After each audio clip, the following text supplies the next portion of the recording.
환영합니다. 여러분의 마음 이곳에서 풀고 가세요. 오늘은 가족과의 대화 속에서 우리가 무심코 지나칠 수 있는 중요한 부분에 대해 이야기해 보려고 합니다. 아들, 딸, 며느리, 사위에게 건넨 작은 한마디가 생각보다 깊은 상처로 남을 수 있다는 사실, 한 번쯤 생각해 보신 적이 있으신가요? 짧은 말일지라도 그 여운은 오래 남아 때로는 가족 간의 거리를 만들기도 합니다.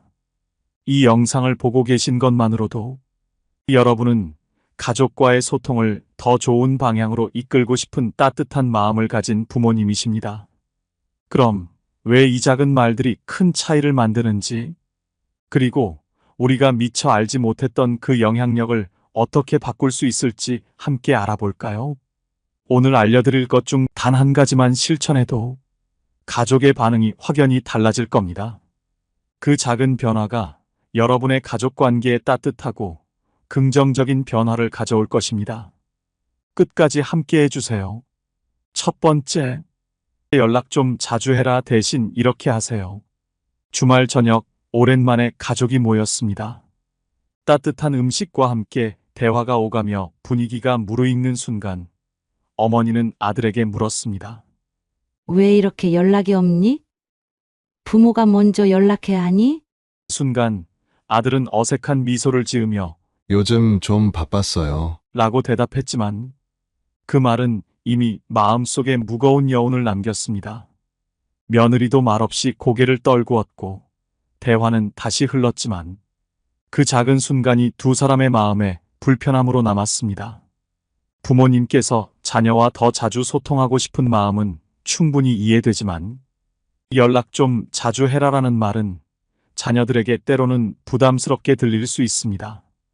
바쁜 일상 속에서 연락을 챙긴다는 것은 그들에게는 또 다른 책임처럼 느껴질 수 있기 때문이죠. 연락을 강요받는 듯한 느낌은 오히려 죄책감을 더하고 자녀와의 관계를 더 가까워지기보다는 멀어지게 할 수 있습니다. 부모가 느끼는 소외감과 불안이 연락 좀 해라는 말로 표현되곤 하지만 자녀 입장에서는 그 말이 애정보다는 의무로 느껴져 점점 피하고 싶어지게 만듭니다. 이럴 때는 요즘 어떻게 지내니? 내 이야기가 듣고 싶어처럼 부담 없이 관심을 표현하는 것이 훨씬 더 효과적입니다. 이런 방식은 자녀가 자연스럽게 대화를 나눌 수 있는 환경을 만들어주고 그들 스스로 부모님과 소통하고 싶어지게 만듭니다. 또한 자녀가 연락을 자주 하지 않는다고 해서 그들이 부모를 덜 생각한다는 뜻은 아닙니다. 바쁜 일상을 인정하고 여유롭게 기다리는 태도가 오히려 관계를 더 깊고 돈독하게 만들어줍니다. 공자는 말했습니다. 상대를 이해하려면 먼저 자신의 마음을 비워라. 자녀와의 관계에서도 나의 기대를 내려놓고 그들의 삶을 존중하는 것이야말로 진정한 소통의 시작입니다. 자녀가 먼저 연락하고 싶을 때 자연스럽게 다가오도록 여유를 가지는 것이 더 현명한 방법입니다. 그들의 일상을 존중하고 기다려주면 자녀들이 더 자주 다가올 것입니다. 두 번째, 돈은 잘 모으고 있냐? 대신 이렇게 하세요. 일요일 오후 오랜만에 가족들이 모인 자리에서 자연스럽게 대화가 이어졌습니다. 식사 중 아버지가 아들에게 슬쩍 물었습니다. 너 돈은 잘 모으고 있냐? 갑작스러운 질문에 아들은 잠시 멈칫했고 아내는 긴장한 듯 손을 테이블 밑으로 숨겼습니다. 아들은 애써 태연하게 대답하려 했지만 속으론 심장이 뛰고 있었습니다. 네, 뭐 잘 모으고 있죠. 분위기는 잠시 어색해졌고 그 말이 남긴 묵직한 무게감은 쉽게 사라지지 않았습니다. 아버지의 질문에는 자녀가 경제적으로 안정되었는지, 혹시 부족한 부분은 없는지 확인하고 싶어하는 마음이 담겨 있었습니다. 그러나 이 말은 자녀에게는 재정 상태를 평가받는 느낌으로 다가올 수 있으며 그 순간 그들은 불편함을 느낄 수밖에 없습니다. 특히 요즘 세대에게 경제적 문제는 매우 민감한 주제이기에 이 같은 질문은 부담스럽게 들리기 마련입니다. 돈은 잘 모으고 있냐는 질문은 부모의 입장에서 자녀의 미래에 대한 걱정과 관심에서 비롯됩니다. 경제 상황에 대한 질문은 자녀들에게 의도치 않게 부담을 주고 때로는 부모가 도와줄 것이라는 기대감을 심어주기도 합니다. 그러나 이 기대가 현실적으로 충족되지 않을 때 실망감이 생기고 마음의 벽이 생기기 쉽습니다. 부모 입장에서는 자녀의 안위를 걱정하는 순수한 마음이지만 자녀에게는 그 질문 자체가 감시나 평가처럼 느껴지기도 합니다. 부모가 이 부분을 언급할 때는 신중해야 합니다. 자녀의 삶을 존중하는 마음으로 다가가는 것이 좋습니다. 요즘 경제가 많이 안 좋지? 같은 질문도 부담스럽게 느껴질 수 있기 때문에 대신 요즘 어떻게 지내니? 처럼 일상적인 대화를 통해 자연스럽게 이야기를 꺼내는 것이 더 효과적입니다. 자녀가 먼저 자신들의 어려움을 이야기할 수 있는 환경을 만들어주는 것이 중요하며 불필요한 기대감을 주지 않도록 주의해야 합니다. 노자는 말했습니다. 인내는 최고의 무기이다. 자녀와의 관계에서도 인내심을 가지고 그들이 먼저 다가오기를 기다리는 것이 중요합니다.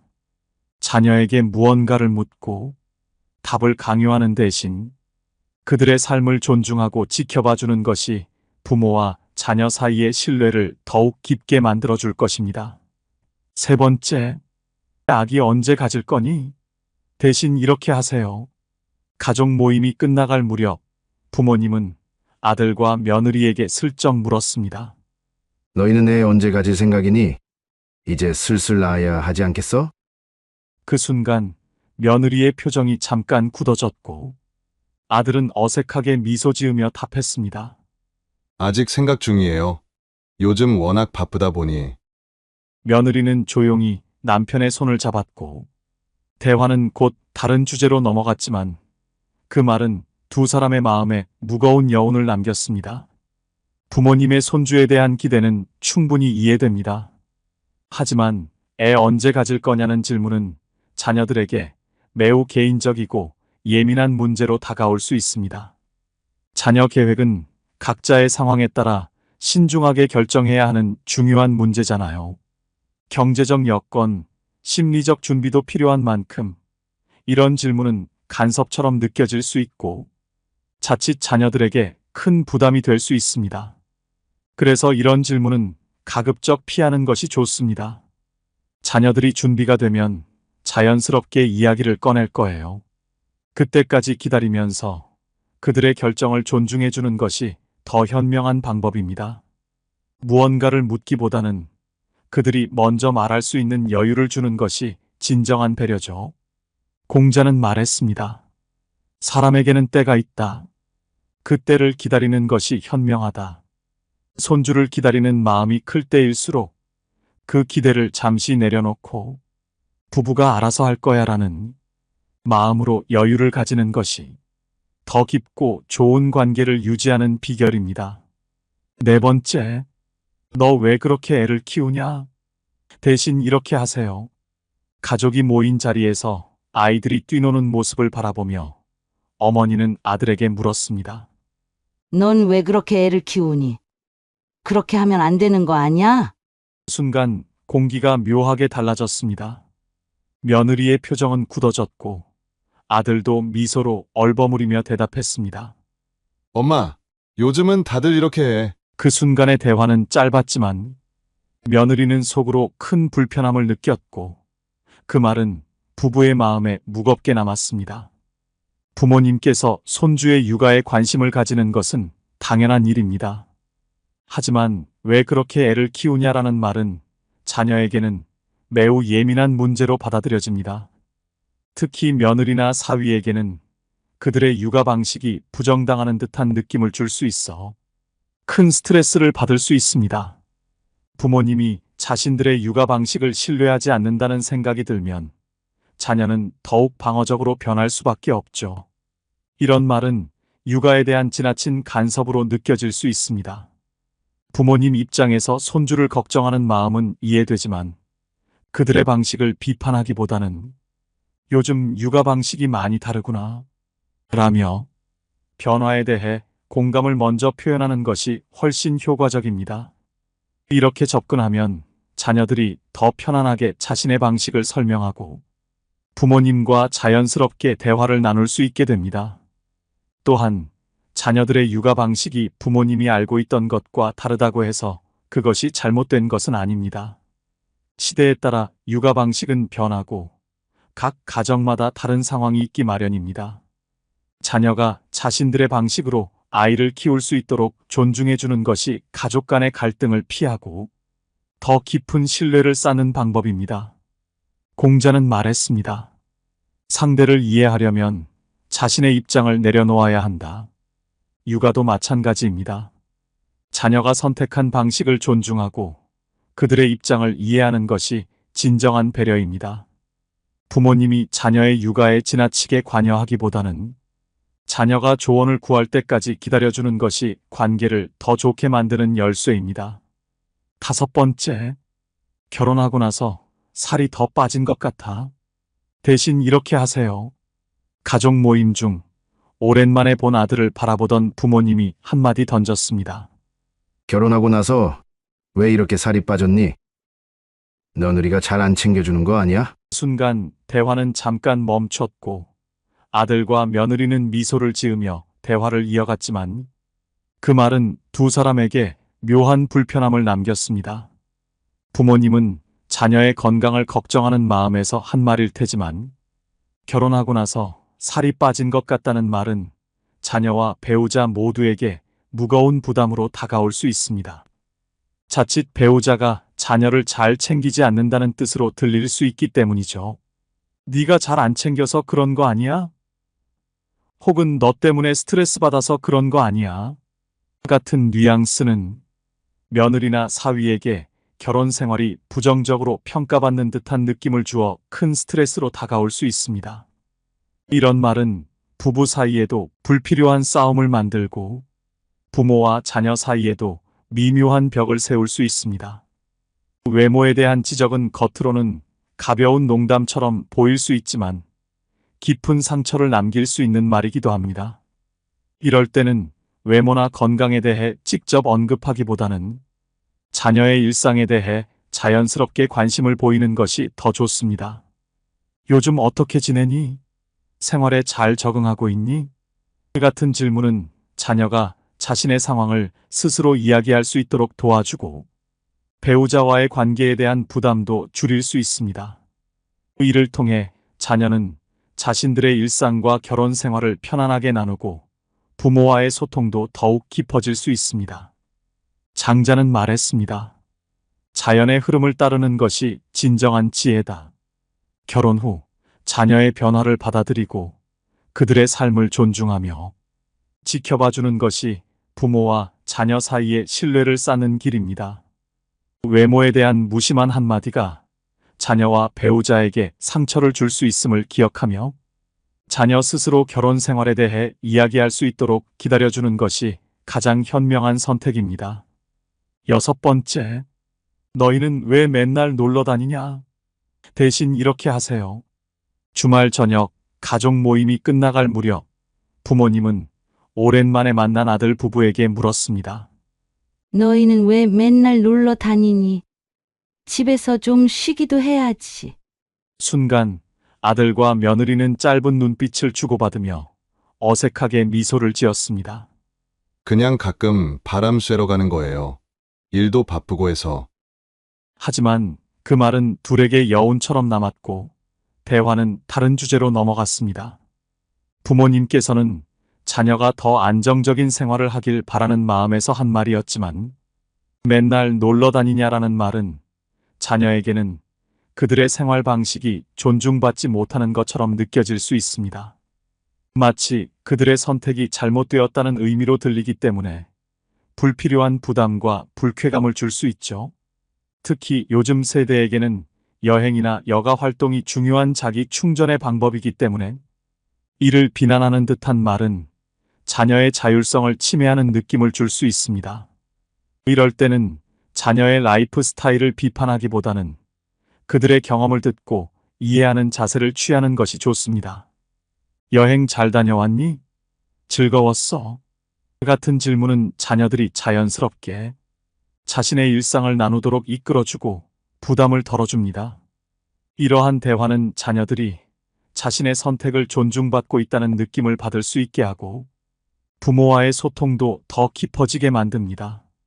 공자는 말했습니다. 서로의 다름을 받아들이는 것이 진정한 지혜다. 자녀들의 라이프 스타일이 부모님의 기대와 다르다고 해서 그것이 잘못된 것은 아닙니다.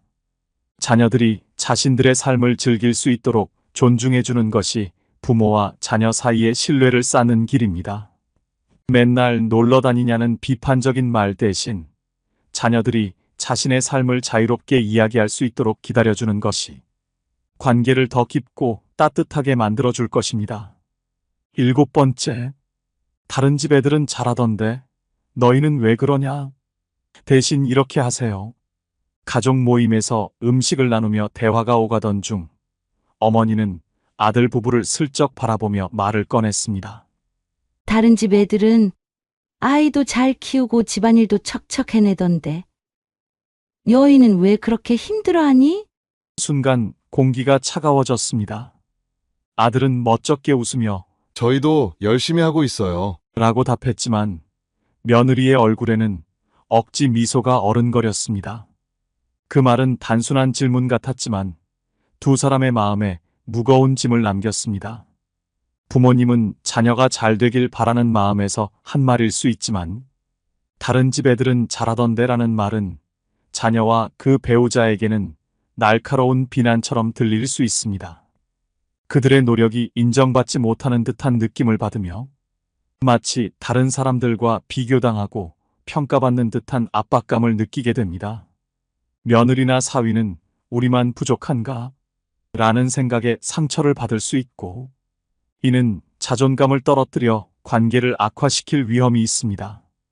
이럴 때는 다른 사람과의 비교보다는 자녀와 그 배우자가 각자의 방식대로 노력하고 있음을 인정해주는 것이 중요합니다. 요즘 많이 힘들지 않니? 잘하고 있지? 라는 질문을 통해 그들의 현재 상황을 먼저 이해하려는 태도를 보여주는 것이 훨씬 효과적입니다. 이는 자녀들이 자신들의 이야기를 자연스럽게 나누게 하고 부모와의 대화도 더 깊어지게 만듭니다. 다른 사람과 비교하는 말은 부모와 자녀 사이의 거리를 넓히는 위험한 말이 될 수 있습니다.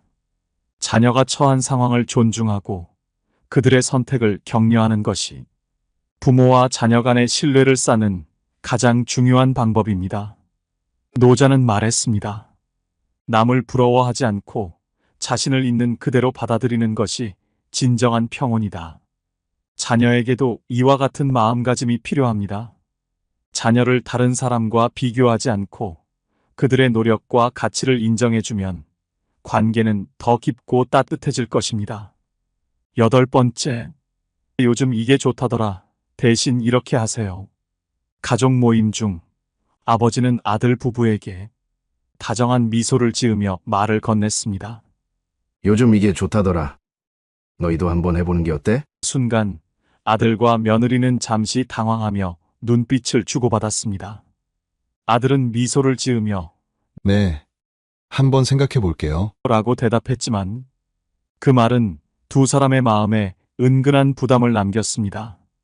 부모님께서 자녀를 위해 좋은 정보를 알려주고 싶은 마음은 충분히 이해되지만 요즘 이게 좋다더라라는 말은 자녀에게는 무언의 압박처럼 느껴질 수 있습니다. 마치 그들이 하고 있는 방식이 부족하다는 뉘앙스로 받아들여지기 쉽습니다. 자녀와 그 배우자는 자신들의 삶과 선택이 평가받는 것처럼 느낄 수 있어 불편함을 느낄 수 있습니다. 이럴 때는 새로운 정보를 강요하기보다는 자녀가 스스로 선택할 수 있는 여지를 주는 것이 중요합니다. 요즘 이런 게 있더라. 너희가 필요하면 한번 알아보는 것도 좋을 것 같아.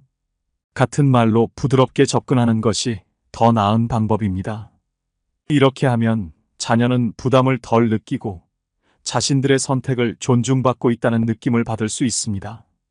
또한 부모님이 알려주고 싶은 정보가 자녀의 생활 방식과 꼭 맞지 않을 수 있다는 점도 고려해야 합니다. 자녀가 스스로 필요하다고 느낄 때 그 정보를 선택할 수 있도록 여유를 주는 것이 관계를 더 좋게 만들 수 있습니다. 장자는 말했습니다. 가장 좋은 길은 자연스럽게 따르는 것이다. 자녀가 스스로 결정할 수 있도록 존중하고 기다려주는 것이 부모와 자녀 사이의 신뢰를 쌓는 길입니다. 이게 좋다더라는 말이 자칫 자녀에게 부담을 줄 수 있으니 그들이 필요할 때 스스로 다가올 수 있도록 여유를 주는 것이 가장 현명한 선택입니다. 우리 부모님들이 자녀들을 생각하는 깊은 마음 늘 감사합니다. 오늘 영상이 불필요한 오해나 갈등 없이 그 마음을 잘 전하는데 도움이 되길 바랍니다. 혹시 여러분도 비슷한 상황을 겪으셨다면 댓글로 사연을 나눠주세요. 많은 분들께 큰 도움이 될 것입니다. 이 영상이 필요한 분들께 공유해 주시고 구독과 좋아요로 저를 응원해 주세요. 여러분과의 소중한 연결이 저에게 큰 힘이 됩니다. 오늘도 행복한 하루 되세요. 이상으로 마음 풀고 가세요 였습니다. 환영합니다. 여러분의 마음 이곳에서 풀고 가세요. 60세가 넘으면 일자리가 없다고 생각하십니까? 아닙니다. 절대 그렇지 않습니다. 지금 이 순간 대한민국에는 110만 개가 넘는 어르신 일자리가 준비되어 있습니다. 정부가 2조 2천억 원이 넘는 예산을 쏟아붓고 있다는 사실 알고 계셨습니까? 월 29만 원부터 시작해서 많게는 월 380만 원까지 받을 수 있는 일자리가 있습니다. 기초생활수급자분들도 수급비 감액 없이 일할 수 있는 자리가 있고 몸이 불편하신 분들도 앉아서 할 수 있는 일이 준비되어 있습니다. 그런데 많은 분들이 이 정보를 몰라서 어떻게 신청해야 하는지 몰라서 매달 수십만 원씩 손해를 보고 계십니다. 어떤 분은 받을 수 있는 지원금을 못 받아서 1년에 100만 원 이상을 그냥 날리고 계십니다. 오늘 이 영상 하나면 됩니다. 어떤 일자리가 나에게 맞는지, 어떻게 신청하는지, 어떻게 하면 손해보지 않고 최대한 받을 수 있는지 20분 동안 처음부터 끝까지 완벽하게 알려드리겠습니다.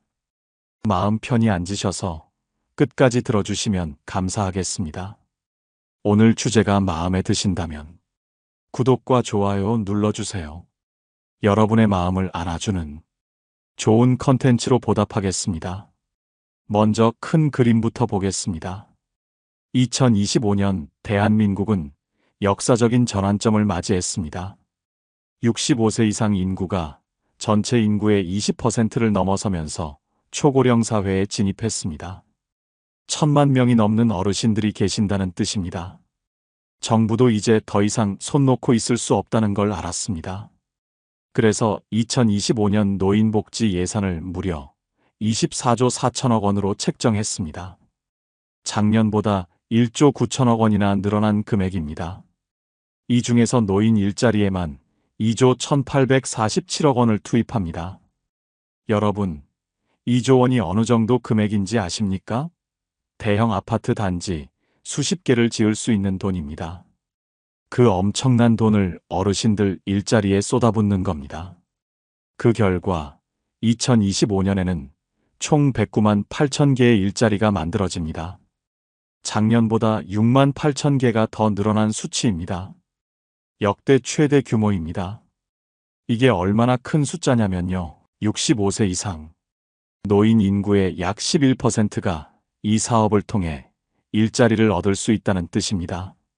10명 중 1명 이상이 정부 지원 일자리에서 일할 수 있다는 겁니다. 그런데 중요한 건 이겁니다. 정부가 만든 일자리는 크게 세 가지 형태로 나뉩니다. 공익활동형, 사회서비스형, 그리고 민간형입니다. 이 세 가지는 성격이 완전히 다릅니다. 근무 시간도 다르고 받는 돈도 다르고 지원 조건도 다릅니다. 많은 분들이 여기서 혼란스러워 하십니다. 나는 어디에 신청해야 하지? 하면서요. 그래서 제가 하나하나 정확하게 알려드리겠습니다. 여러분의 상황에 맞는 일자리가 무엇인지 지금부터 차근차근 설명드리겠습니다. 첫 번째, 공익활동형 일자리입니다. 공익활동형은 노인공익 활동 사업이라고 하는데요.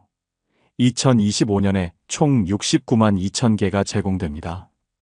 전체 노인 일자리의 약 63%를 차지하는 가장 큰 규모의 일자리입니다.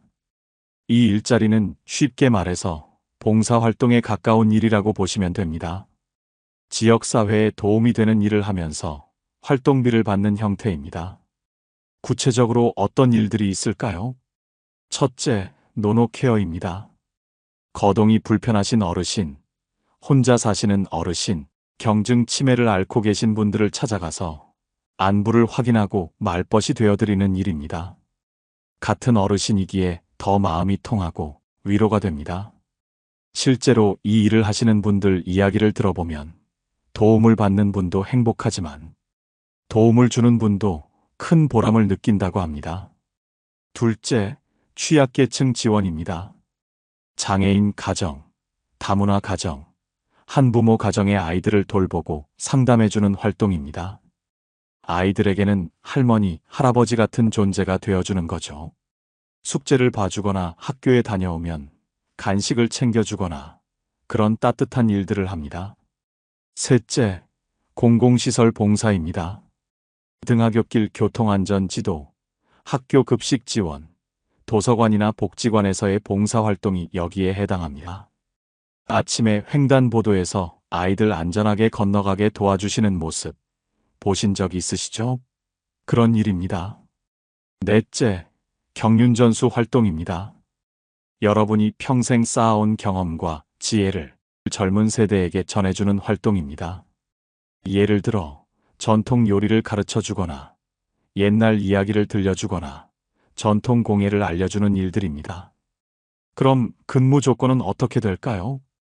하루 3시간 이내, 한 달에 30시간 정도 일하시면 됩니다. 보통 하루 3시간씩 월 10일 정도 근무하는 형태입니다. 부담스럽지 않은 시간이죠.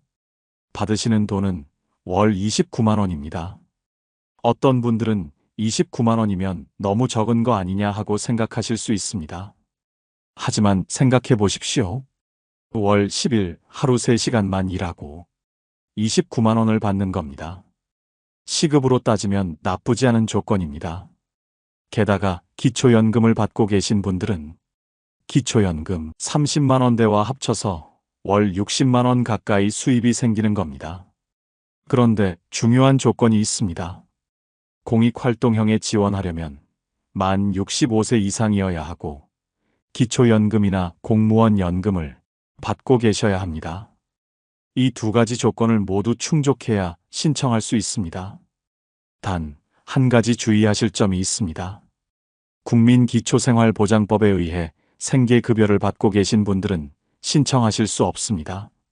생계급여 수급자는 다른 형태의 일자리를 알아보셔야 합니다. 뒤에서 자세히 설명드리겠습니다.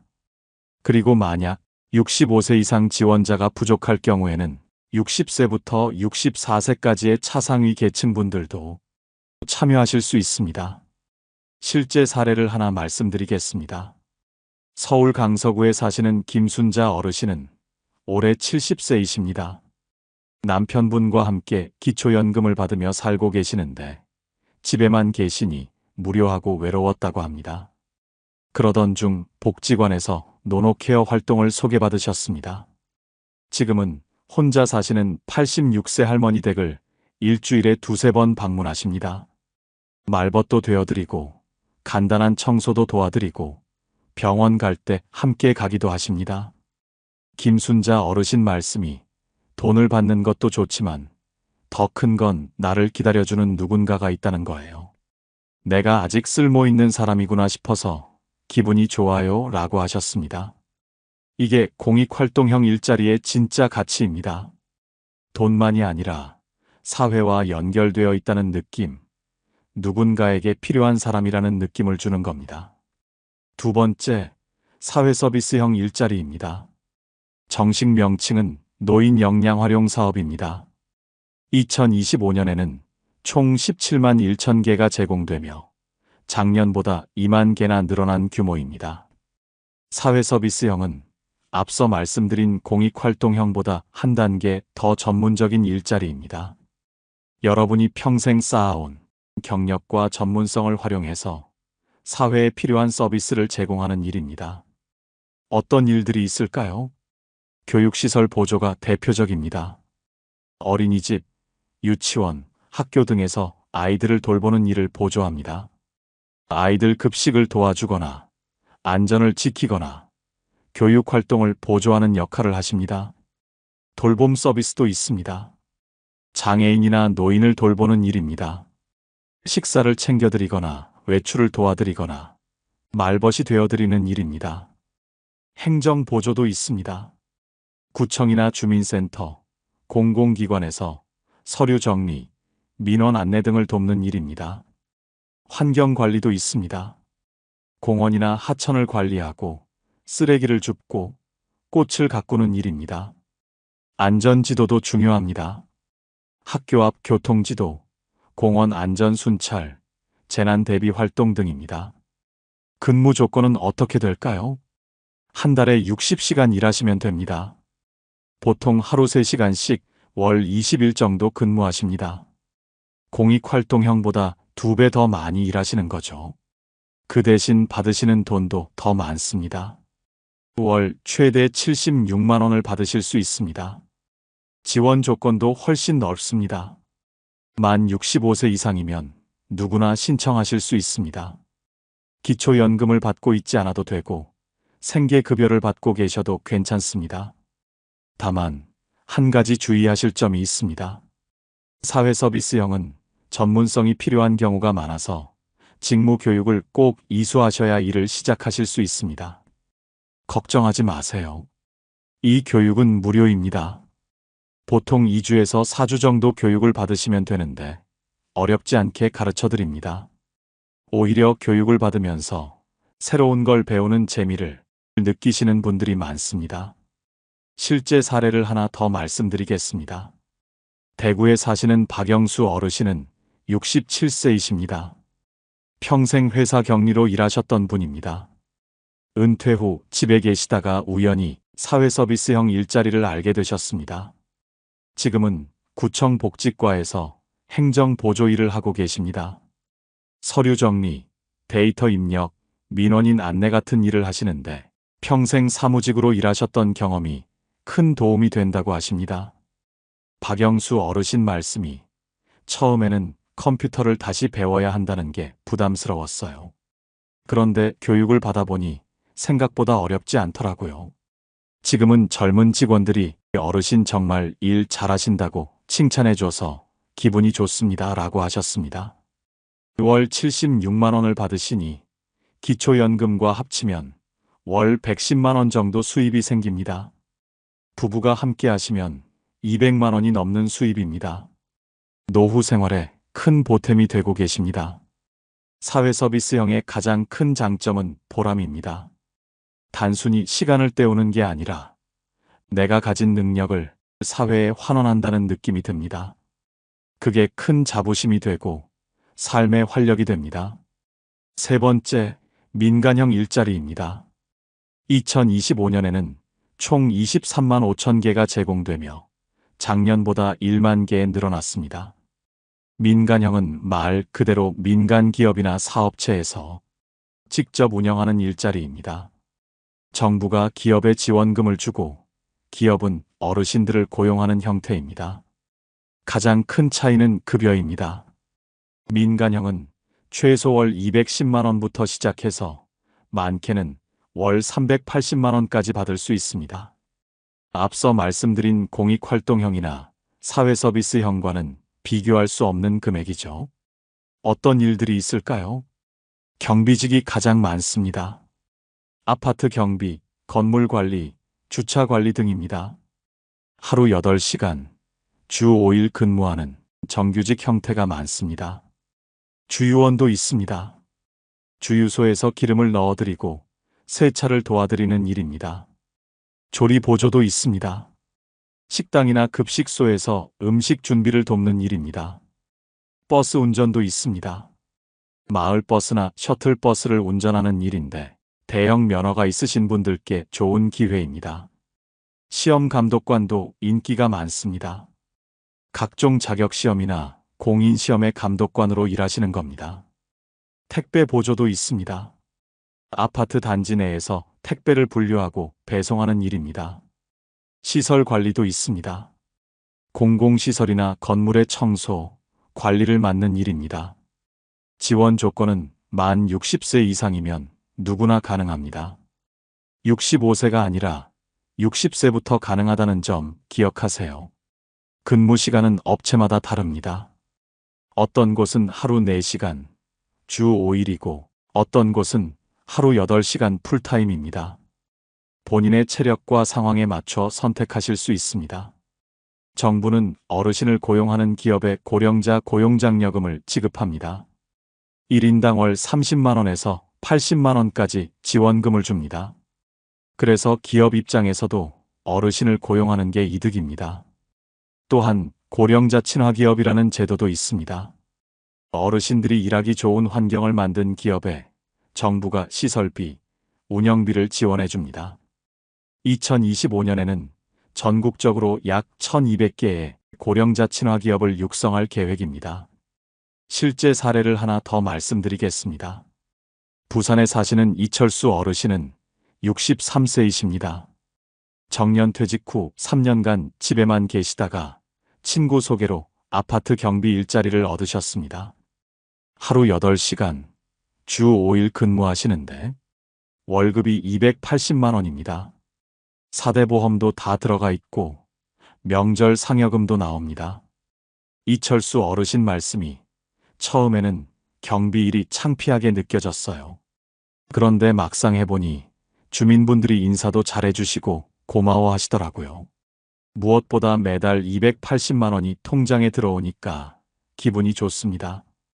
자식들한테 손 벌리지 않아도 되니까요. 라고 하셨습니다. 민간형 일자리의 가장 큰 장점은 역시 높은 급여입니다. 월 200만 원이 넘으면 노후 생활이 확실히 안정됩니다. 부부가 둘 다 일하면 월 400만 원 이상 수입이 생깁니다. 단, 주의하실 점이 있습니다. 민간형은 근무 시간이 길고 노동 강도가 셀 수 있습니다. 건강 상태를 잘 고려하셔서 무리하지 않는 선에서 선택하셔야 합니다. 돈도 중요하지만 건강이 더 중요하니까요. 자, 이제 가장 중요한 부분입니다. 어떻게 신청하는지 알려드리겠습니다. 일자리를 찾는 방법은 크게 두 가지입니다. 온라인으로 신청하거나 직접 방문해서 신청하는 겁니다. 첫 번째 방법, 노인 일자리 여기 온라인. 가장 기본이 되는 사이트입니다. 인터넷 포털에서 노인 일자리 여기라고 검색하세요. 제일 위에 나오는 사이트로 들어가시면 됩니다. 주소는 www.senior.or.kr입니다. 홈페이지에 들어가시면 일자리 신청하기 버튼이 크게 보입니다. 그걸 누르세요. 그 다음 본인이 사시는 지역을 선택하세요. 시, 도, 구까지 정확하게 선택하셔야 합니다. 그러면 화면 아래쪽에 여러 가지 사업 유형이 나옵니다. 노인 공익활동 사업. 이게 공익활동형입니다. 노인 역량활용 사업. 이게 사회서비스형입니다. 공동체 사업단, 현장 실습 훈련 지원. 이게 민간형입니다. 본인이 원하는 유형만 체크하시고 나머지는 체크를 해제하세요. 그러면 아래에 채용 공고들이 쫙 나옵니다. 여기서 주의하실 점이 있습니다. 분명히 서울 마포구로 검색했는데 근무 지역이 강원도 속초로 나오는 경우가 있습니다. 이건 시스템상 오류가 아니라 전국 공고가 함께 떠서 그런 겁니다. 반드시 근무 지역을 확인하고 지원하세요. 관심 있는 공고를 클릭하면 자세한 내용이 나옵니다. 근무 시간, 급여, 자격 조건, 담당자 연락처까지 다 나와 있습니다. 지원하고 싶으면 아래 파란색 접수하기 버튼을 누르세요. 그러면 이름, 생년월일, 전화번호, 주소를 입력하는 화면이 나옵니다. 정보를 입력하시고 개인정보 수집에 동의하신 후 접수 버튼을 누르시면 끝입니다. 만약 내 지역에 채용 공고가 없다면 어떻게 할까요? 노인 일자리 여기 홈페이지에서 전국 수행기관 메뉴로 들어가세요. 거기서 본인 지역을 선택하면 그 지역에서 노인 일자리 사업을 담당하는 기관들의 연락처가 나옵니다. 노인복지관, 대한노인회, 시니어 클럽 등입니다. 그 전화번호로 전화하셔서 지금 채용하는 일자리 있나요? 하고 물어보세요. 없다면 언제쯤 채용 공고가 나오나요? 하고 물어보시면 됩니다. 보통 공익활동형 일자리는 12월에 많이 나옵니다. 연말에 다음 해 예산이 확정되면서 대규모 채용이 이루어지는 겁니다. 그래서 11월, 12월에 미리 알아보시는 게 좋습니다. 두 번째 방법, 고용24 온라인. 고용24라고 검색하세요. 고용노동부에서 운영하는 사이트입니다. 홈페이지에 들어가면 일자리 찾기 메뉴가 있습니다. 그걸 클릭하세요. 왼쪽 메뉴에서 테마별을 선택하세요. 그러면 여러 가지 테마가 나오는데 쭉 내려가다 보면 경험 경력별 항목에 고령자 우대 채용관이 있습니다. 그걸 클릭하세요. 정말 많은 채용 공고가 나옵니다. 여기서 본인이 원하는 지역, 직종을 선택해서 검색하시면 됩니다. 고용24의 장점은 민간 기업 일자리가 많다는 겁니다. 정부 지원 일자리뿐만 아니라 일반 기업들의 고령자 채용 공고도 함께 볼 수 있습니다. 세 번째 방법, 올워크 온라인. 올워크라고 검색하세요. 이건 중장년 시니어 전용 취업 플랫폼입니다. 홈페이지에 들어가서 일자리 현황을 클릭하세요. 본인 지역을 선택하고 검색하면 다양한 일자리가 나옵니다. 올워크의 장점은 중장년층, 시니어에게 특화되어 있다는 겁니다. 젊은 사람들 구인 공고 사이에서 헤맬 필요 없이 우리 연령대에 맞는 일자리만 모아서 볼 수 있습니다. 네 번째 방법, 벼룩시장 온라인. 벼룩시장이라고 검색하세요. 오래된 구인구직 사이트입니다. 홈페이지 위쪽에 전문관 메뉴가 있습니다. 그걸 클릭하면 여러 가지 전문관이 나오는데 노년관이 있습니다. 그걸 선택하세요. 거기서 본인 지역을 선택하고 검색하면 시니어 채용 공고들이 나옵니다. 다섯 번째 방법, 직접 방문 신청. 컴퓨터가 어려우신 분들은 직접 방문하시는 게 더 편할 수 있습니다. 가까운 행정복지센터 동사무소에 가세요. 거기서 노인 일자리 신청하러 왔습니다. 하고 말씀하시면 담당 직원이 친절하게 안내해 드립니다. 또는 노인복지관, 대한노인회 지회, 시니어 클럽 등에 가셔도 됩니다. 이런 곳들이 노인 일자리 사업의 수행기관이기 때문에 직접 가시면 상담도 받으시고 신청도 할 수 있습니다. 전화로 문의하고 싶으시면 1544-3388로 전화하세요. 노인 일자리 상담 대표 전화입니다. 전화하시면 발신자 위치에서 가장 가까운 수행기관으로 자동 연결됩니다. 핵심 정리를 하자면 온라인이 편하신 분, 노인 일자리 여기, 고용24, 올워크, 벼룩시장. 직접 방문이 편하신 분, 동사무소, 노인복지관, 대한노인회. 전화 상담 1544-3388. 신청은 보통 12월부터 시작됩니다. 12월 초에 신청하시면 선발 결과는 12월 중순부터 1월 초 사이에 개별 통보됩니다. 선발되시면 1월부터 활동을 시작하시는 겁니다. 이제 제일 중요한 부분입니다. 어떻게 하면 손해보지 않고 최대한 혜택을 받을 수 있을까요? 첫째, 기초생활수급자분들 꼭 들으세요. 생계급여를 받고 계신 분들은 일을 하면 수급비가 줄어들까봐 걱정하십니다. 1에서 50만 원 벌면 생계급여가 50만 원 깎이는 거 아니냐고요. 아닙니다. 2025년부터 제도가 바뀌었습니다. 65세 이상 어르신은 근로소득에 대해 특별공제를 받으실 수 있습니다. 기본 공제 30%에다가 추가로 20만 원 더하기 30%를 더 공제해드립니다. 예를 들어 볼게요. 68세 어르신이 한 달에 100만 원을 버셨다고 가정합시다. 2024년까지는 30% 공제, 70만 원이 소득으로 인정, 생계급여 거의 못 받음. 2025년부터는 20만 원 더하기 30% 추가 공제, 56만 원만 소득으로 인정, 생계급여 약 20만 원 수급 가능. 100만 원을 벌어도 실제로는 56만 원만 번 것으로 계산해 주는 겁니다. 그래서 생계급여를 계속 받으실 수 있습니다. 1인 가구 기준으로 생계급여 기준액이 76만 5,444원입니다. 본인 소득 인정액이 이보다 낮으면 차액을 생계급여로 받으실 수 있습니다.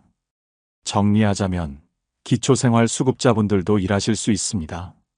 오히려 일을 하시면 소득이 늘어나고 생계급여도 일부 유지되어서 총 수입이 더 늘어납니다. 둘째, 기초연금 받으시는 분들. 기초연금은 2025년 기준 최대 34만 4천 원입니다. 부부가 함께 받으면 54만 9,600원까지 받을 수 있습니다.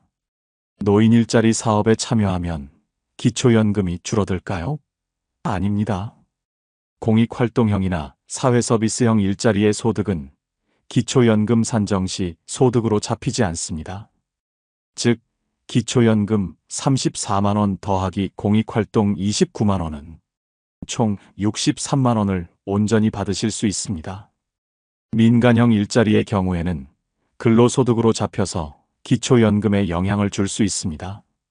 하지만 월 200만 원 이상 버시는 경우가 아니라면 크게 걱정하지 않으셔도 됩니다. 셋째, 4대 보험 확인하세요.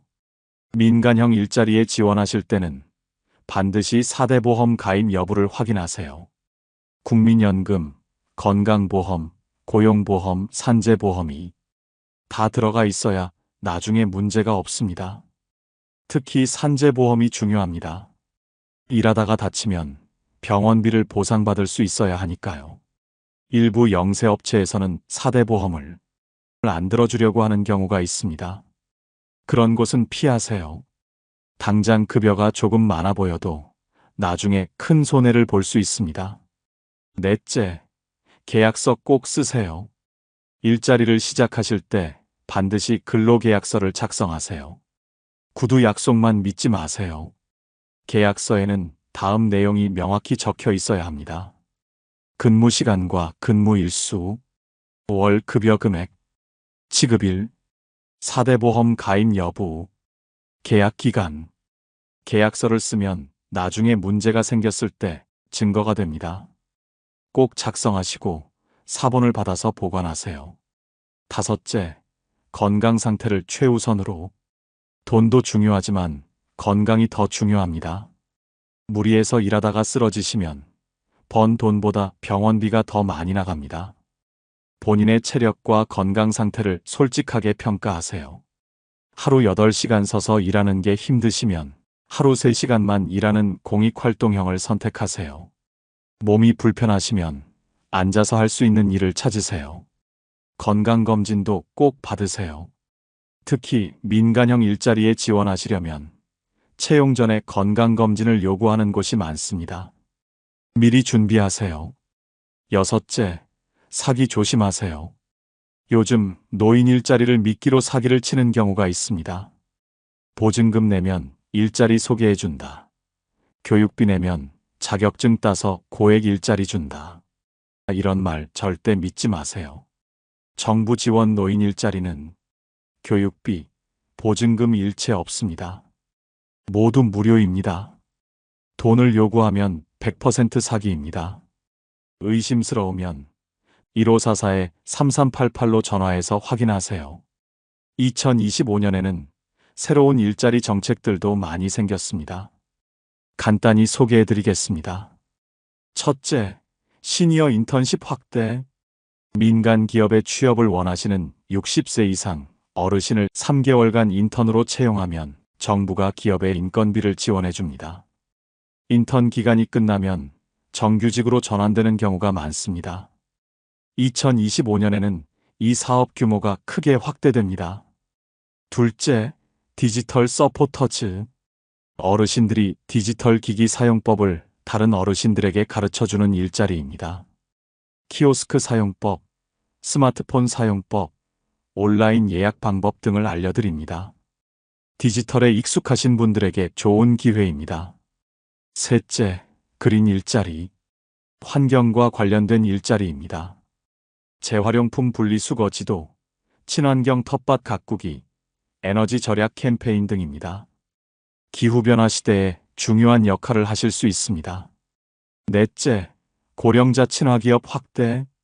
2025년에는 전국적으로 약 1200개의 고령자 친화기업을 육성할 계획입니다. 이런 기업들은 어르신이 일하기 편한 환경을 갖추고 있습니다. 의자가 있고, 화장실이 가까이 있고, 무거운 짐을 들지 않아도 되는 그런 곳들입니다. 다섯째, AI 데이터 검수. 인공지능을 학습시키기 위해서는 엄청난 양의 데이터가 필요합니다. 이 데이터를 확인하고 검수하는 일을 시니어들이 할 수 있습니다. 컴퓨터만 다룰 줄 알면 집에서도 할 수 있는 일입니다. 여섯째, 신중년 사회공헌형. 베이비붐 세대 1955년부터 1963년생을 위한 특별 프로그램입니다. 평생 쌓은 전문성을 활용해서 멘토링, 컨설팅, 교육 등을 하실 수 있습니다. 급여도 높고 보람도 큰 일자리입니다. 이런 신규 일자리들은 아직 많이 알려지지 않았습니다. 그래서 경쟁률이 낮습니다. 관심 있으신 분들은 노인 일자리 여기 홈페이지에서 신규 사업 카테고리를 자주 확인해 보세요. 오늘 이 영상을 통해 노인 일자리가 단순히 용돈벌이가 아니라는 걸 아셨으리라 믿습니다. 일한다는 건 내가 아직 이 사회에 필요한 사람이라는 증거입니다. 일한다는 건 내 손으로 내 삶을 꾸려간다는 자부심입니다. 일한다는 건 아침에 일어날 이유가 있다는 의미입니다. 60이 넘었다고, 70이 넘었다고 인생이 끝난 게 아닙니다. 오히려 새로운 시작입니다. 우리 어른들은 6.25 전쟁 이후 이 나라를 일으켜 세운 분들입니다. 맨손으로 시작해서 세계 10위권 경제대국을 만든 분들입니다. 그 강인함과 지혜가 아직도 우리 안에 있습니다. 지금 이 순간에도 전국 곳곳에서 수십만 명의 어르신들이 일하고 계십니다. 아이들 안전을 지키고 어려운 이웃을 돌보고 깨끗한 환경을 만들고 자신의 경험을 나누고 계십니다. 그분들의 얼굴에는 행복한 미소가 있습니다. 왜일까요? 돈 때문만은 아닙니다. 자신이 아직 쓸모 있는 사람이라는 걸 확인하기 때문입니다. 여러분도 그런 미소를 지을 수 있습니다. 오늘 당장 시작하세요. 컴퓨터 켜서 노인 일자리 여기 홈페이지 들어가 보세요. 아니면 내일 동사무소에 가보세요. 1544-3388에 전화해 보세요. 나이가 많아서, 학력이 낮아서, 경력이 없어서 걱정하지 마세요. 여러분을 위한 자리가 110만 개나 준비되어 있습니다. 혼자 하기 어려우시면 자녀분들께 이 영상을 보여주세요. 함께 알아보세요. 그리고 주변에 일자리가 필요하신 분들이 있다면 이 영상을 공유해 주세요. 한 분이라도 더 좋은 기회를 얻으실 수 있도록 도와주세요. 여러분의 인생 이막이 행복하고 건강하길 진심으로 기원합니다. 저는 앞으로도 어르신들께 꼭 필요한 정보를 계속 전해드리겠습니다. 오늘 영상이 도움이 되셨다면 소중한 분들께 공유해 주시고 구독과 좋아요는 저에게 큰 힘이 됩니다. 이상으로 마음 풀고 가세요 였습니다. 감사합니다. 환영합니다. 여러분의 마음 이곳에서 풀고 가세요. 여러분, 먼저 질문 하나 드리겠습니다. 60대가 되면 대부분 일을 그만둔다고 생각하시나요? 이제 좀 쉬어야지. 나이도 있는데 뭘 더 해? 아마 이렇게 생각하신 분도 많으실 겁니다. 그런데 현실은 많이 다릅니다.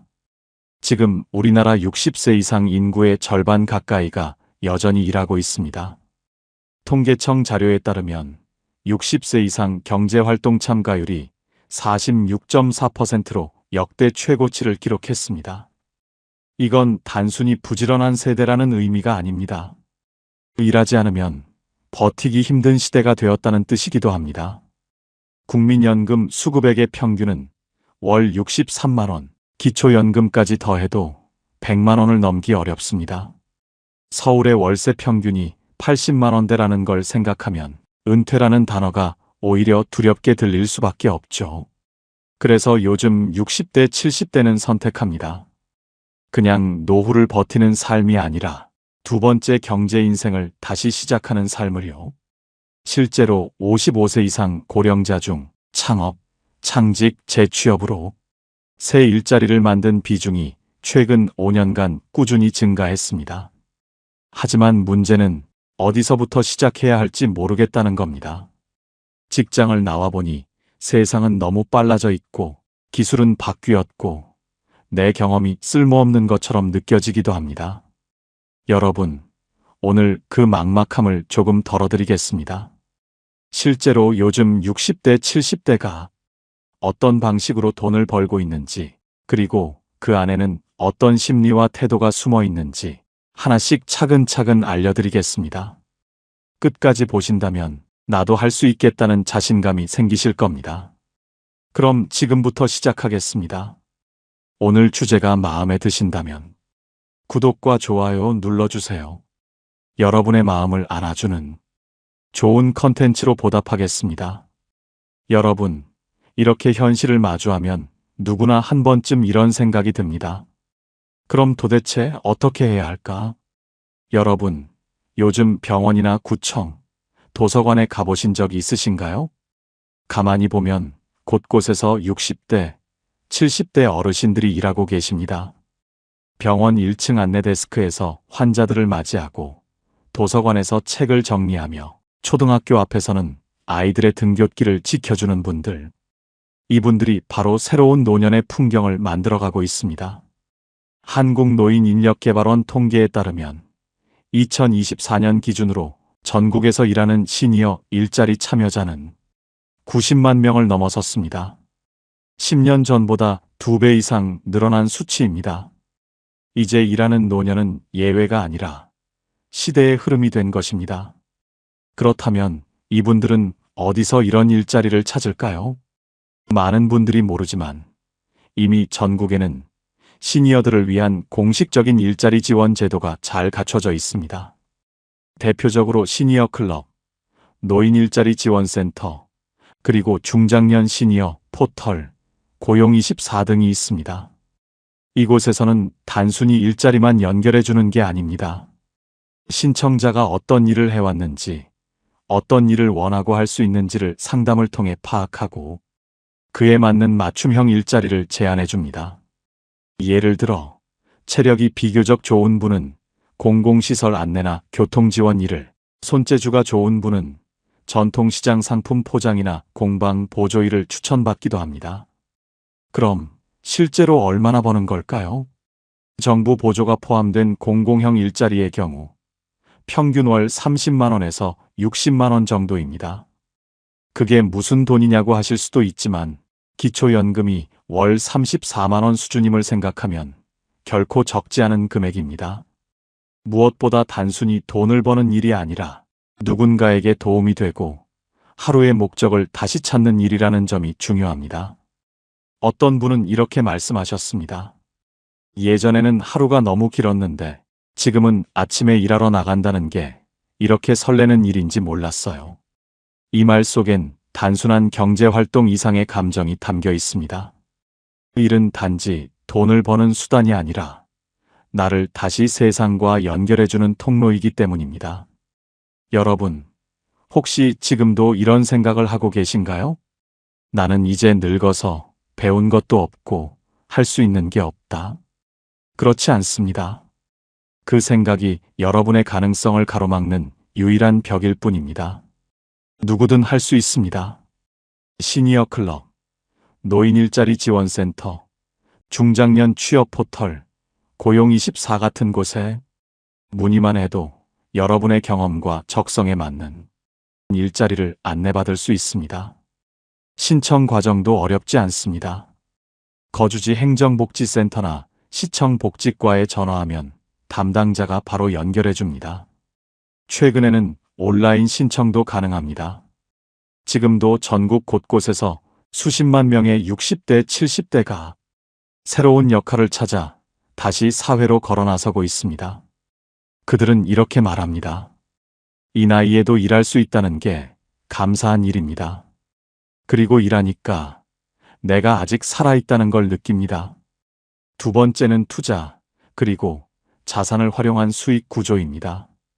많은 분들이 투자라고 하면 이렇게 말하십니다. 이 나이에 무슨 주식이야? 그건 젊은 사람들 하는 거지. 하지만 요즘 60대, 70대 투자자들은 다릅니다. 이들은 돈으로 모험하지 않습니다. 대신 돈이 내 쪽으로 흘러오게 만드는 법을 배운 사람들입니다. 먼저 현실부터 볼까요? 금융감독원 조사에 따르면 최근 5년간 50세 이상 투자자 중에서 고위험, 고수익형 상품을 찾는 사람은 줄었습니다. 대신 안정적인 배당과 장기 보유 전략을 택하는 사람이 꾸준히 늘었습니다. 이제는 빨리 버는 투자보다 지속 가능한 흐름을 만드는 시대가 된 겁니다. 서울의 62세 전직 회사원 이 씨는 퇴직금 5천만 원을 국내 배당주와 ETF에 나눠 투자했습니다. 한 달에 약 20만 원의 배당이 꾸준히 들어옵니다. 큰 돈은 아니지만 월급처럼 통장에 찍히니까 든든하다. 그분의 말입니다. 여기서 이렇게 생각하실 수도 있습니다. 한 달에 20만 원. 그게 뭐 대수야? 그런데 잘 생각해 보세요. 한 달 20만 원이면 1년이면 240만 원입니다. 기초연금이 월 34만 원 정도인 걸 감안하면 그 절반 이상을 내 돈이 벌어다주는 수입으로 만드는 셈입니다. 누가 대신 벌어주는 게 아니라 내 돈이 내 대신 일하는 구조가 만들어진 거예요. 이건 단순한 돈의 문제가 아닙니다. 나는 여전히 스스로 벌 수 있다. 그 감각이 다시 살아나는 순간입니다. 노후의 불안이 줄고 자신감이 돌아옵니다. 이제 사람들은 단순히 돈을 버는 법보다 돈의 흐름을 내 쪽으로 돌리는 법을 배우고 있습니다. 이 시처럼 ETF에 분산 투자하거나 배당주를 장기 보유해 꾸준한 현금 흐름을 만드는 것. 이게 바로 두 번째 인생의 월급 시스템입니다. 두 번째 방식은 이미 가진 자산을 살아있는 돈으로 바꾸는 방법입니다. 예를 들어 묵혀둔 오피스텔이나 소형 주택을 월세로 돌리면 월 80만 원에서 100만 원대의 안정적인 현금 흐름을 만들 수 있습니다. 요즘은 새로 사는 것보다 가지고 있는 자산을 효율적으로 굴리는 시대입니다. 세 번째는 소규모 금융 상품을 활용한 소액 분산 투자입니다. 요즘은 10만 원, 20만 원 단위로도 채권형 상품이나 공공인증된 P2P 금융에 투자할 수 있습니다. 여기서 P2P란 개인과 개인이 온라인 플랫폼을 통해 돈을 빌리고 빌려주는 투자 방식을 말합니다. 쉽게 말해 은행 대신 사람끼리 거래하는 금융이죠. 물론 인증된 업체를 통해서만 해야 하고 전체 자산의 10% 이내로만 시도하는 게 안전합니다. 조금씩 해보면서 흐름을 배우는 거죠. 그리고 꼭 기억하셔야 할 점이 있습니다. 투자는 무조건 하라는 게 아닙니다. 먼저 내 돈이 지금 어디로 흘러가고 있는지를 알아야 합니다. 그걸 모른 채 시작하면 투자도 결국 불안해집니다. 생활비를 벌기에도 벅찬 분이라면 투자보다 앞서 창업이나 디지털 수익화 같은 즉시형 현금 흐름부터 만드는 게 좋습니다. 하지만 생활비 외에 여유 자금이 조금이라도 있다면 이제는 돈이 나를 위해 일하는 구조를 만들어야 할 때입니다. 젊을 때는 몸으로 일하지만 이제는 돈이 일하게 만들어야 합니다. 그게 진짜 노후의 지혜입니다. 한 경제학자는 이렇게 말했습니다. 돈은 멈추면 녹슬고 흘러야 힘을 낸다. 그렇습니다. 지금 가진 돈이 크든 작든 상관없습니다. 중요한 건 그 돈이 내 쪽으로 흐르고 있느냐는 겁니다. 그 방향만 바뀌면 여러분의 노후는 더 이상 버티는 시간이 아니라 움직이는 시간이 됩니다. 세 번째로 살펴볼 방법은 일하는 방식을 새로 만드는 것입니다. 요즘 60대, 70대가 실제로 수입을 만드는 가장 현실적인 길은 크게 세 가지입니다. 창업, 창직, 그리고 재취업. 그 중에서도 가장 빠르게 늘고 있는 건 바로 내 경험을 다시 쓰는 일입니다. 통계청에 따르면 60세 이상에서 새로 일자리를 찾거나 자신의 기술을 살려 창업하는 비율이 지난 5년간 꾸준히 증가했습니다. 단순히 생활비를 버는 게 아니라 내가 잘하던 걸로 다시 시작하는 사람들이 늘고 있다는 뜻입니다. 서울의 63세 전직 은행원 A씨는 은퇴 후 인테리어 자문회사를 차렸습니다. 내가 평생 해온 건 고객 상담과 신뢰 관리였다. 그게 자산이 된 겁니다. 처음엔 하루 한 건씩 소규모 상담만 하던 그가 지금은 월 300만 원 이상을 꾸준히 벌고 있습니다. 부산의 67세 전직 자영업자 C씨는 10년 넘게 운영하던 식당을 정리한 뒤 반찬 밀키트 사업을 시작했습니다. 손님은 줄었지만 손맛은 여전하잖아요. 그 한마디로 시작한 일이 지금은 온라인 판매로 월 200만 원에서 300만 원의 순이익을 냅니다.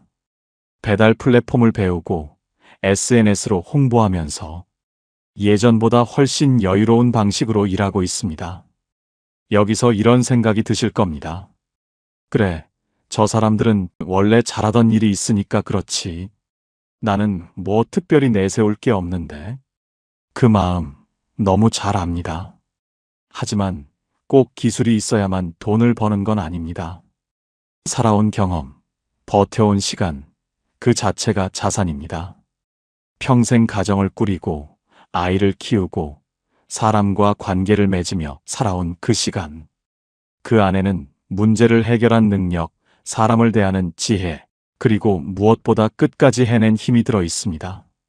그럼 궁금하시죠? 그런 경험이 진짜 돈이 되나요? 됩니다. 예를 들어 이런 분이 계셨습니다. 남편이 은퇴한 뒤 집에만 있는 게 답답해서 직접 동네 어르신들을 모아 생활 꿀팁 수업을 열었던 70세 여성분이 계십니다. 세탁소 운영할 때 배운 얼룩 제거법, 음식 보관법, 고장난 가전 고치는 법. 처음엔 이웃 5명 모임으로 시작했지만 지금은 구청에서 정식 프로그램으로 지정돼 매달 소정의 강사비를 받습니다. 보세요. 이분에게는 대단한 학력도 자격증도 없었습니다. 그런데 자신이 살아온 세월 속에서 이미 누군가에게 도움이 될 만한 지식과 기술을 갖고 있었던 겁니다. 여러분, 지금 머릿속에 나도 그동안 해온 게 있긴 한데 이런 생각이 스쳤다면 그게 바로 출발점입니다. 그 경험을 다시 꺼내는 순간 인생의 방향이 바뀝니다. 이제 네 번째 방식으로 넘어가겠습니다. 굉장히 흥미로운 영역입니다. 디지털 기반 수익화입니다. 여러분, 혹시 요즘 유튜브나 SNS, 블로그 같은 데서 60대, 70대 분들이 직접 영상을 올리는 걸 본 적 있으신가요? 10년 전만 해도 상상하기 어려웠죠. 하지만 지금은 현실입니다. 이제는 젊은 세대의 놀이터가 아니라 경험 많은 세대의 무대가 되고 있습니다. 구글 코리아의 최근 통계에 따르면 50세 이상 콘텐츠 제작자의 수가 불과 1년 새 40% 이상 늘었습니다. 조회수도 빠르게 증가하고 있고 그중 상당수는 실제로 수익을 얻고 있습니다. 그럼 이런 생각이 드실 겁니다. 도대체 어떤 콘텐츠를 만들어서 돈을 번다는 거야? 좋아요. 지금부터 알려드릴게요. 전주의 한 70대 전직 요리사는 평생 배운 손맛을 영상으로 남기기 시작했습니다. 처음엔 가족들에게 보여주려 찍던 영상이었는데 지금은 유튜브 광고 수익으로 매달 200만 원 이상을 법니다. 그분은 이렇게 말했습니다. 나는 평생 주방에서 일했는데 이제는 그 주방이 카메라 앞 무대가 됐어요. 또 다른 사례도 있습니다. 부산의 66세 전직 목수는 집에서 혼자 할 수 있는 간단한 수리법을 영상으로 올렸습니다. 도배, 장판, 방문 손잡이 교체 같은 일상 기술이 사람들에게 큰 도움이 된 겁니다. 지금은 조회수가 수십만 회를 넘고 공구상가에서 협찬까지 들어옵니다. 그럼 또 이런 생각이 드시죠? 나는 그런 거 할 줄 몰라요. 영상 찍는 것도 편집도 다 어려워 보여요. 그렇지만 요즘 세상은 생각보다 문턱이 낮습니다. 스마트폰 하나로 영상도 찍고 사진 몇 장 올려 글만 써도 됩니다. 영상이 부담스럽다면 음성 콘텐츠로, 글이 편하다면 블로그로 시작해도 괜찮습니다. 그럼 도대체 뭘 올려야 하냐는 질문이 생기죠. 이게 가장 궁금하실 거예요. 예를 들어 이런 주제들이 있습니다. 혼자 사는 노인을 위한 간단 밥상 차리기, 손주와 함께 즐기는 옛날 놀이, 60대 이후 건강관리 루틴, 퇴직 후 재취업 준비 노하우, 정리정돈 잘하는 법, 텃밭 가꾸는 법. 이런 건 20대가 절대 못 만듭니다. 여러분 세대만이 만들 수 있는 진짜 이야기입니다. 중요한 건 기술이 아니라 이야기입니다. 내가 살아온 세월 속에서 배운 것, 누군가에게 도움이 될 수 있는 경험. 그게 바로 콘텐츠의 씨앗입니다. 그럼 그게 돈이 되냐고요? 됩니다. 한번 만들어둔 영상은 시간이 지나도 계속 조회됩니다. 그 조회수가 광고 수익으로 쌓이고 나중엔 강의나 협찬으로도 이어집니다. 시간이 흘러도 수익이 쌓이는 구조, 이게 바로 디지털 자산화입니다. 그렇습니다. 세상은 화려한 기술보다 진짜 이야기를 가진 사람을 원합니다. 지금 이 순간에도 누군가는 여러분의 지식과 경험을 필요로 합니다. 그걸 영상으로, 글로, 사진으로 남기기만 해도 그 자체가 새로운 수입이 됩니다. 그리고 무엇보다 중요한 건 이겁니다. 늦은 때는 없습니다. 유튜브에는 정년도, 퇴직도 없습니다. 시작하는 순간, 그게 바로 여러분의 무대입니다. 지금이 바로 시작하기 가장 좋은 때입니다. 여러분은 유튜브를 보는 사람으로 남으시겠습니까? 아니면 직접 세상의 이야기를 전하는 사람이 되시겠습니까? 세상은 아직 여러분의 이야기를 기다리고 있습니다. 자, 여기까지 들으셨다면 이런 생각이 드실 겁니다. 그래서 나는 지금 당장 뭘 해야 하지? 좋은 질문입니다. 지금부터 말씀드릴 3가지는 여러분이 오늘 밤부터 바로 실천할 수 있는 가장 현실적인 방법입니다. 하루만 미뤄도 달라지는 게 없습니다. 지금이 시작할 때입니다. 첫 번째, 경험 자산 목록을 만들어 보세요. 오늘 밤 조용히 책상에 앉아 종이 한 장만 꺼내 보세요. 그리고 이렇게 써 보세요. 내가 지난 30년 동안 꾸준히 해온 일은 무엇인가? 사람들이 나에게 자주 물어보거나 부탁했던 건 무엇이었나? 내가 알고 있는 걸 누군가에게 알려줄 수 있다면 어떤 이야기를 해주고 싶나? 이 질문 3개는 여러분의 인생 전체를 수입원으로 바꾸는 첫 번째 단계입니다. 예를 들어 볼까요? 40년간 공무원으로 일했던 분은 민원, 응대 노하우, 문서 정리법, 대화 요령을 정리해서 강의로 만들 수 있습니다. 식당을 오래 운영했던 분은 식자재 관리, 비용 절감, 만 유지의 원리를 정리하면 됩니다. 심지어 주부로 살아온 세월도 귀중한 자산입니다. 생활비를 절약한 노하우, 음식 보관법, 손주 돌보는 지혜, 사람 관계를 원만히 푸는 방법까지. 이 모든 게 다른 사람에게는 배우고 싶은 지식입니다. 한번 써내려가다 보면 이건 돈이 되는 이야기네 하는 순간이 반드시 옵니다. 그게 바로 여러분의 경험 자산 목록입니다. 이 목록이 곧 여러분의 2번째 인생 설계서가 됩니다. 창업 아이템이 될 수도 있고, 디지털 콘텐츠의 주제가 될 수도 있고, 누군가에게 조언이나 상담을 해주는 유료 서비스의 밑그림이 될 수도 있습니다. 2번째, 디지털 첫 실험을 시작해보세요. 그건 젊은 사람이나 하는 거잖아요. 많은 분들이 이렇게 말씀하시죠. 하지만 요즘 세상은 완전히 달라졌습니다. 스마트폰 하나면 됩니다. 카메라, 편집, 업로드, 다 앱 안에서 할 수 있습니다. 기술이 중요한 게 아니라 이야기와 진정성이 중요합니다. 예를 들어 손주를 위해 요리 영상을 찍던 70대 주부가 할머니의 김치볶음밥 비법이라는 제목으로 올린 1분짜리 영상 하나로 수십만 조회수를 기록했습니다.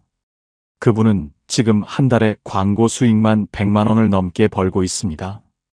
그렇다고 처음부터 대단한 걸 할 필요는 없습니다. 30초짜리 영상 10개를 목표로 해보세요. 내가 평생 배운 것 중 남들에게 알려줄 수 있는 걸 짧게 설명하자. 이 한 가지 생각이면 충분합니다. 요리, 정리, 건강 팁, 취미, 인간관계 조언, 인생 경험 등 주제는 무궁무진합니다. 올릴 때는 유튜브 쇼츠, 인스타그램 릴스, 틱톡을 활용하세요. 이 플랫폼들은 짧은 영상을 선호하기 때문에 처음 시작하는 사람도 노출이 잘 됩니다.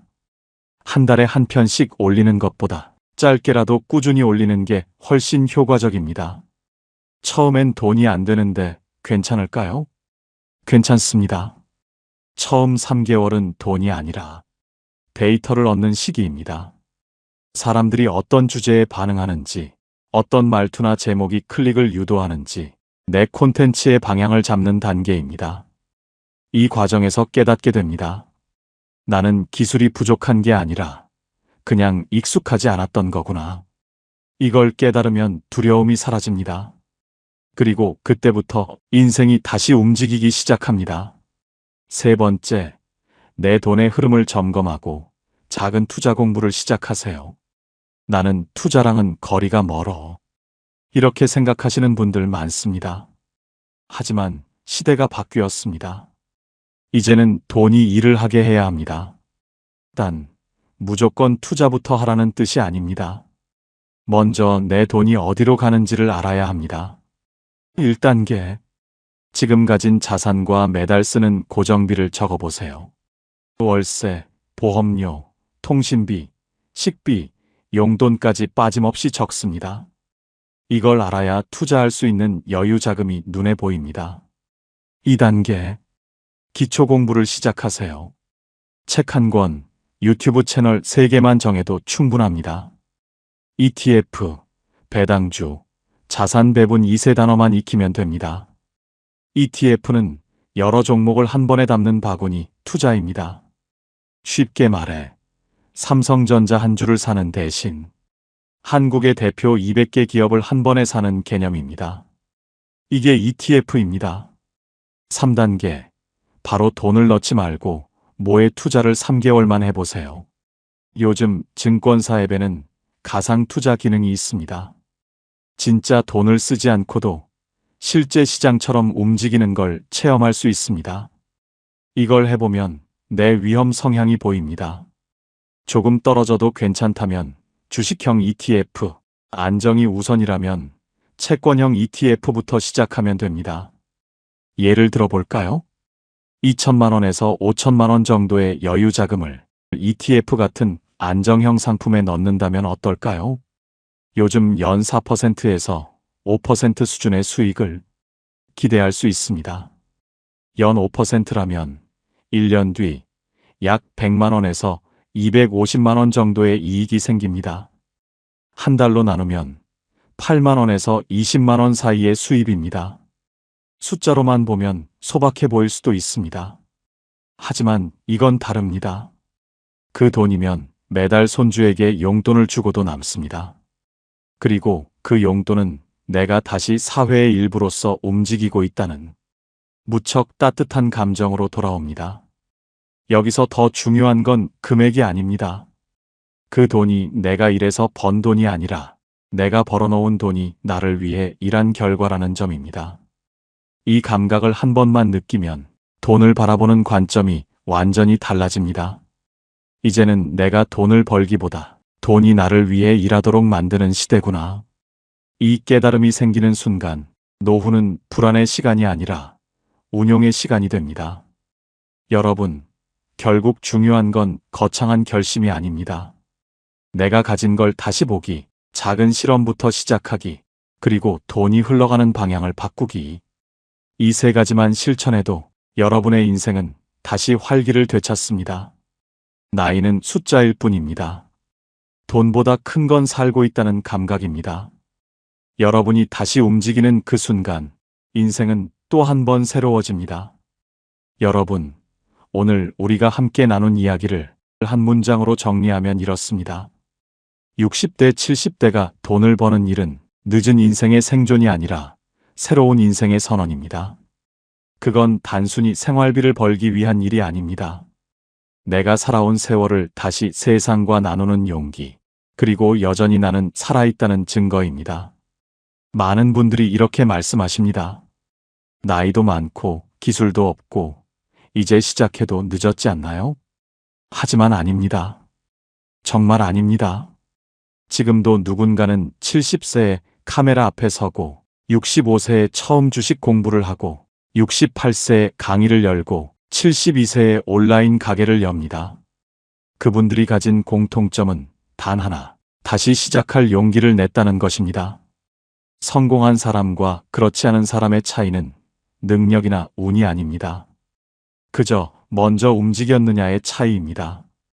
그들은 세상이 허락해 주길 기다리지 않았습니다. 스스로 인생의 다음 장을 써내려가기 시작했습니다. 여러분도 할 수 있습니다. 오늘 밤 종이 한 장을 펴서 내가 가진 자산을 써보세요. 내일 아침 30초짜리 영상을 찍어보세요. 다음 주엔 작은 금액으로 투자 공부를 시작해보세요. 중요한 건 크기가 아니라 방향입니다. 방향이 정해지면 인생은 반드시 다시 움직입니다. 나이는 숫자일 뿐이다라는 말, 이제는 너무 흔해서 식상하게 들릴지도 모르지만 그 말의 진짜 의미는 이겁니다. 나이는 멈춤의 이유가 아니라 다시 피어나는 조건이다. 여러분이 걸어온 길 위엔 이미 답이 있습니다. 그 길을 믿고 단 한 걸음만 다시 내딛어 보세요. 세상은 아직 여러분의 이야기를 기다리고 있습니다. 감사합니다. 그리고 진심으로 응원합니다. 여러분의 다음 인생이 지금보다 더 따뜻하고 빛나길 바랍니다. 오늘 영상을 보며 여러분은 어떤 생각이 드셨나요? 여러분의 경험과 생각을 댓글로 나눠주세요. 여러분의 이야기가 누군가에게 큰 위로와 깨달음이 될 것입니다. 오늘도 끝까지 시청해주신 여러분께 깊은 감사를 드립니다. 오늘 영상이 도움이 되셨다면 소중한 분들께 공유해 주시고 구독과 좋아요로 저를 응원해 주세요. 여러분과의 소중한 연결이 저에게 큰 힘이 됩니다. 오늘도 행복한 하루 되세요. 이상으로 마음 풀고 가세요 였습니다.